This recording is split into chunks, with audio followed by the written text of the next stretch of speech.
two little milk crates here, like step stools. They might have extra mail, and I'm wondering if it's helps them sort of stuff their bags or whatever. Who knows? It's a regular mailbox as opposed to a relay box. Relay boxes are olive green, and relay boxes are places where, you know, certain mail people leave a whole bunch of mail for the regular mailman to pick up. Like, that's what I understand. Like, it's a pickup place.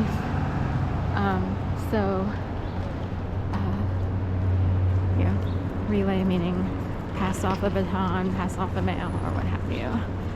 So lots of people out this morning. It's around 8:30, 8:40-ish. And it's not that cold. I was expecting it to be a lot colder. Tuesday was supposed to be mild. Wednesday wasn't, but it turned out to be mild. Close to 50, even like 54. So I think today is supposed to be in the 40s, like low 40s. It's okay-ish right now. It's not freezing. Last week, Tuesday and Wednesday were mild, and then we had a repeat of that this week, and it has become like a riddle. Like, when you have extra mild weather popping up, what's going on in society? Or, here's the best one I've gotten so far in terms of theories. What if we are actually fed incorrect weather on purpose? And it could be fed to certain people's IP addresses or phones, making people wonder, like, how warm or cold is it outside again? Like, what is it? Like, you can't really tell unless you were to carry a thermometer with you, and then that thermometer would have to be accurate and not controlled by an outside source. So if you have a digital one, it could more easily be controlled. Can a natural old school one be controlled? You bet, say the top conspiracy theorists of you know, ghost machine activities. There's a term I haven't heard in a long time, ghost machines, because it's a thing like, who pressed my toaster down? I didn't turn on my toaster. I didn't press the button down. Now my toaster is operating. You know, I don't actually have a toaster. I just put my bread, if I have bread, which I try to avoid, but it's hard because bread is cheap. Put it in the oven and let it toast up that way. It toasts up one side, so I wind up with one-sided toast, and I have to wait for it. So that's another trick in the world of weight control, working for it and waiting for it, your food. If it's too convenient, you know, someone like me will pop up like a balloon right quick, you know. Even with working out, it's a struggle. So anyway, I'm on the early side. There's a lot of people out. We have Lush here as a dog to adopt. They had a beagle named Avocado. I mean, his profile picture was the bomb. I'm like, that dog won't last 2 days before someone picks him up. Sure enough, he was adopted out, I think, right quick. He was so cute. He was more of a light brown beagle, like light brown ears. And he used to be in the whole grooming section here. They keep two dogs separate, usually, but it would appear that Avocado got picked up very quickly. I think it's funny they called him Avocado. In fact, speaking of, there's a lime green car down here that looks like an avocado. It's a little tiny, like Matrix or Yaris or similar Honda Fit-ish. One of those small little M&M cars, you know, we'll go past it. So that's the Avocado, 3 cars in. We have light gray, dark gray, and then avocado, shades of gray and avocado.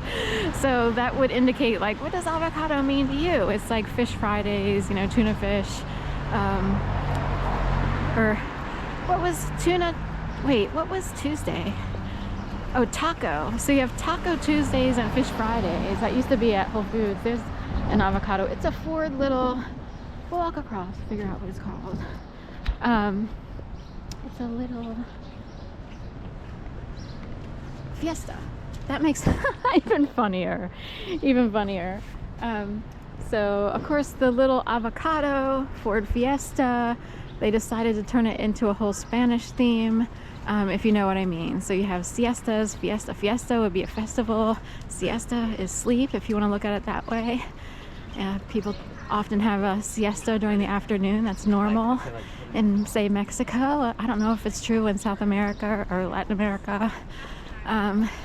It's siesta time. That would be sleep or rest.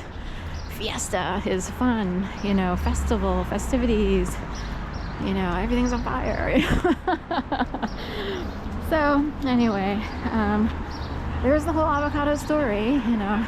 There's Cornflower Blue on that Hyundai, like, I don't think it's either a Santa Fe, Tucson. It's neither of those because it's more of like a Kona. It might be a Kona because it's more of a station wagon. Kona is Japanese. I forget what it means in Japanese, but Kona is a Japanese word. I knew someone a long time ago who had a red Labrador Retriever named Kona. So I looked it up years ago. I'm like, what does Kona mean? And in fact, he told me what Kona meant, but I forgot. So it's one of those words, you know, konnichiwa, you know, that would be a greeting in Japanese, like, hello, nice to meet you, or whatever it is.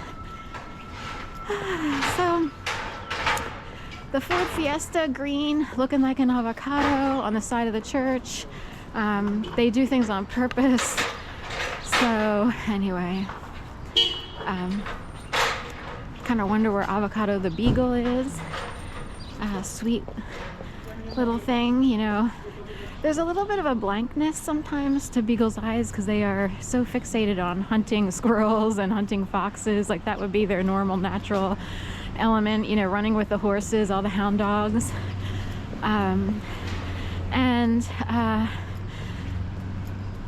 You know, anyway, apparently they're fairly easy to train. And that might come part and parcel. It's part of, like, if you think of humans, sometimes there's a blankness, or people are a little bit too out to lunch and daydreamy. Like if you're conscious, and I call it the soul meets the face, you're awake all the time. Some people daydream, it's totally natural. It's not like you're zoned out all the time. But there are some people, sadly, maybe they're dissociated or traumatized and they're completely zoned out. And there are predators who know that they could take advantage of those people. And they would never get any lashback or pushback, you know what I mean? Like most people at some point they can't put up with, say, bad behavior or whatever, and they push back a little, either a little or a lot. If you're completely dissociated and zoned out, there are actual people who prefer that because maybe they've been scolded their whole lives and they want someone who isn't going to do that, you know. Anyway, this came up because I'm picturing Avocado and the sweetest looking dog, but yes, it's hard to explain. They don't really make eye contact. It's hard to explain. Other dogs will make eye contact, and you know, so forth and so on. Right, dentist over there. You ever notice that dentists are always on a corner and they usually have 01 as a part of their address? Dentist 01. So like over here, this would be like 1801 would be the dentist office off